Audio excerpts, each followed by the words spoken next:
आज हम to pointers को समझने वाले हैं कि टू पॉइंटर्स क्या होता है। तो बेसिकली टू पॉइंटर्स डीएसए का एक पैटर्न होता है, एक टेक्निक होता है जिसमें हम क्या करते हैं, मतलब वो पैटर्न, वो टेक्निक हमारा मोस्टली जो प्रॉब्लम एरे, स्ट्रिंग और लिस्ट पे बेस्ड होते हैं, जो problem array, string and list पे बेस्ड होते हैं, उन प्रॉब्लम को सिंपल टाइम कॉम्प्लेक्सिटी में, मतलब जहाँ पे ओ ऑफ एन स्क्वायर लग रहा होता है, वहाँ पे ओ ऑफ एन में हम सॉल्व कर पाते हैं two pointers approach, two pointers DSA pattern को यूज़ करके।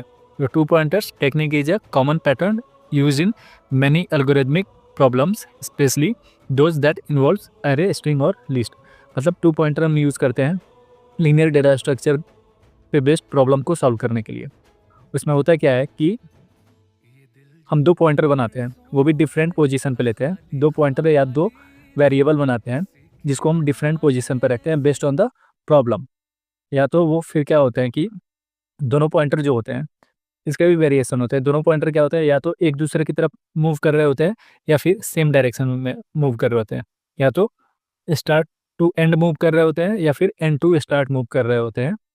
और हम क्या करते हैं, इसमें टू पॉइंटर्स में दो वेरिएबल्स या दो पॉइंटर बनाते हैं, उनको हम अपने डेटा स्ट्रक्चर के डिफरेंट पोजीशन पे रखते हैं बेस्ड ऑन प्रॉब्लम, ताकि हमारा problem O of N time में सॉल्व हो जाए। मतलब इसलिए हम अपने प्रॉब्लम को सॉल्व कर पाएँ, ज़्यादा टाइम कम्प्लेक्सिटी यूज़ नहीं करें। तो जो भी linear data structure based problem होते हैं, उसमें ये हमारा टू पॉइंटर पैटर्न काफ़ी यूज़फुल होता है।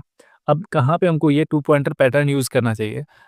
तो सबसे पहले देखो, अगर एरे सॉर्टेड है, अगर एरे सॉर्टेड है या फिर अगर हम एरे को सॉर्ट कर सकते हैं, अगर एरे सॉर्टेड हो या फिर हम एरे को सॉर्ट कर सकते हैं, तो वहाँ पे मोस्ट ऑफ द चांस होगा कि हम टू पॉइंटर यूज़ कर सकते हैं।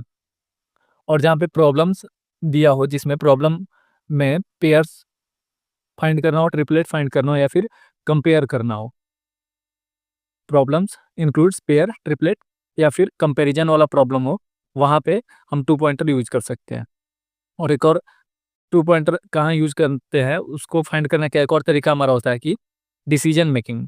मतलब हम देखेंगे कि प्रॉब्लम जो मतलब प्रॉब्लम जो है हमारा, उसका जो रिजल्ट आ रहा है, जो डिसीजन बन रहा है, वो अगर दो पॉइंटर को या दो वेरिएबल को यूज़ करने से बन रहा है, तो वहाँ पे हम आराम से टू पॉइंटर यूज़ करते हैं। ठीक है? तो ये होता है हमारा टू पॉइंटर। नेक्स्ट हम टू पॉइंटर पे बहुत सारे क्वेश्चन करने वाले हैं।